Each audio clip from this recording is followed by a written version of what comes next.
Hello, magandang araw mga katek. Welcome to my YouTube channel. Ngayon ang araw na to, mayroon tayong tanggap dito na isang Sony 32 inches LED TV. So ayan, Sony 32 inches LED TV. So ngayon, tingnan natin kung ano ang saksak ko muna kung ano ang problema kasi dinala dito ng customer, wala po ako, yung anak ko lang ang nagka-receive. So hindi ko alam kung ano ang problema nito. So subukan ko munang saksak. Ayan. Ngayon, try nating i-power.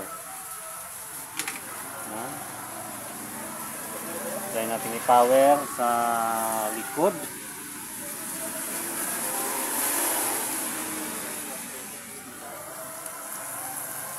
Ito na nga. Ayun, nag-light ng green ang kanyang may lumalabas na Sony.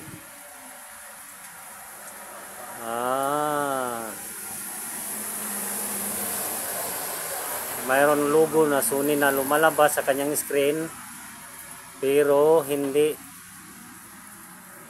nagtutuloy. Ayan, laging Sony lang ang lumalabas, oh. Mga katek, no?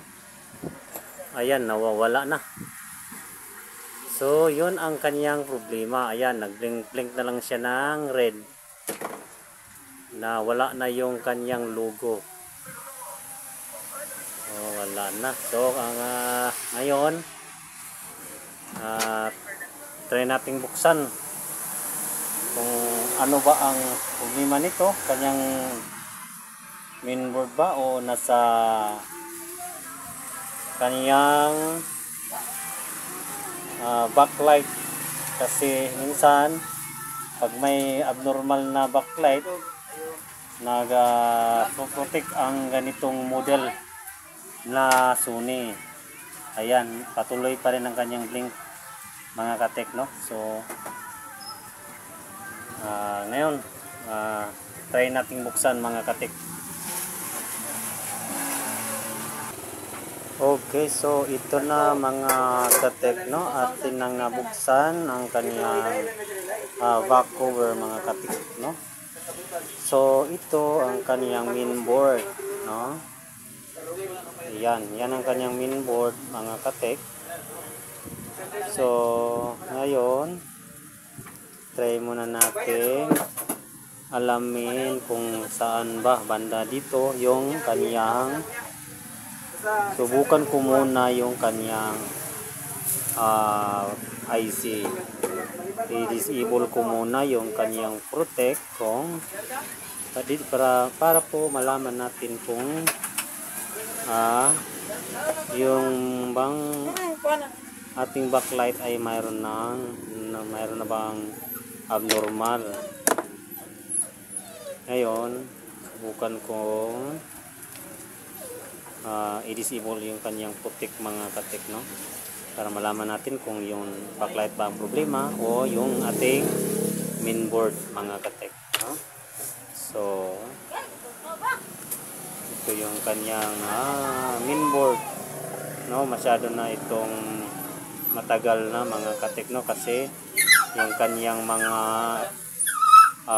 input medyo kinalawang na. Matagal-tagal na ito mga katek, no? So ngayon try nating i-disable mga katek yung kanyang protect. Okay, so ito ang ating ginawa mga katek, no? So atin lang di-disable yung kanyang protect mga katek, no? So ang ginagawa natin mga katek, ayan, no? So pagka ganun na problema mga katek, ibig sabihin mayroon malfunction or mayroon ng problema, no? May nadidetect na problema yung kanyang backlight mga katek, no? So pag mayroon ng nadetect na kanyang system na mayroong mahina na yung isang backlight, so nagpo-protect siya mga katik kasi masilan kasi itong Sony mga katik, no? Pag mayroon siyang na-detect yung kanyang board, may na-detect siya na konting problema doon sa kanyang backlight, nagpo-protect siya mga katik. So ang ginagawa natin mga katik para maayos natin, so ang ginagawa natin mga katik, ayan, naglagay tayo ng 1K resistor doon sa kaniyang IC. Ito ang kaniyang backlight IC mga katik. Yang IC na yan, no? So ano siya, 40 pin siya mga katik, yung kaniyang IC. So ang ginagawa natin mga katik ay ang kaniyang pin 31, yun ang kaniyang protect, no? So ngayon i-disable natin yung kaniyang protect para magtuloy-tuloy yung kaniyang supply ng kaniyang para sa backlight niya, yung kaniyang tower patungo sa kanyang backlight, no? Yung supply ng backlight tutuloy-tuloy na, hindi na siya magpo-protect kasi dinisable na natin yung kanyang protect mga katik. Yun ang ating ginagawa para madali ang ating paggawa ng ating board, no? Ating pag-ayos ng ganitong klaseng board mga katik, no? So ngayon, ayan, nalagyan na natin ng 1K resistor. Yung isang paa ng resistor nakahinang doon sa kaniyang pin 31 mga katik, no? Pin 31. Tapos i-ground natin yung kaniyang resistor, no? Sa ground ng kaniyang board mga katik, no? So yan na. So ngayon,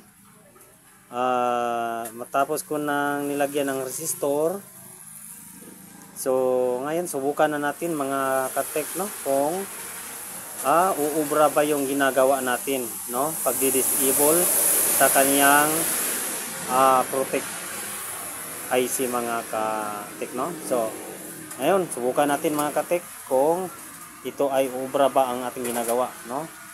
So yan na, power ko muna mga katik, no? So ito na mga katik, yan. Yan na. So ngayon subukan natin isaksak sa outlet mga katik kung ito ay uubra ba yung ginagawa natin, no? So ngayon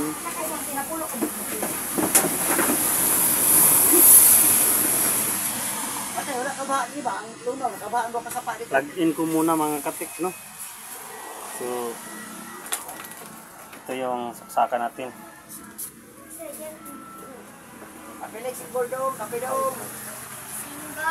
Saksak ko muna mga katek. Subukan natin kung uubra ba yung ginagawa natin, no? Ayan.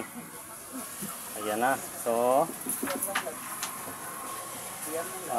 try natin i-power mga katek, no? Ayan na, lumabas na mga katek yung kanyang Sony. Ayun. Ubra. Umubra yung ginagawa natin mga katek. Ayan, no? Nag-power na siya. Mayroon na siyang raster. Okay. So yun ang ginagawa natin mga katek. Napakasimple lang ang ating ginagawa, no? So pag ganung problema mga katek, yung logo lang ang lumalabas niya, logo lang tapos namamatay. Ang problema niyan ay nandoon sa kanyang backlight, no? Yung kanyang backlight driver, nagpo-protect yun kapag mayroong na-detect na abnormal doon sa kanyang mga backlight, mga katek. So ginagawa natin, ayan, disable natin yung kanyang protect, mga katek. So okay na, no? Okay na. So napakadali lang ng mga katek, no? Kapag alam mo. So yung mga baguhan, yung gustong matuto, yung gustong mag-DIY sa kanilang bahay at gustong matuto ng electronics, so ito lang, no? Ito lang ang tingnan nyo, mga katek, no? Isang Sony 32 inches ang ating ginagawa natin, repair na. So okay na, mga katek, no? So ayun. Ayan. Maraming salamat po sa nanonood at sana'y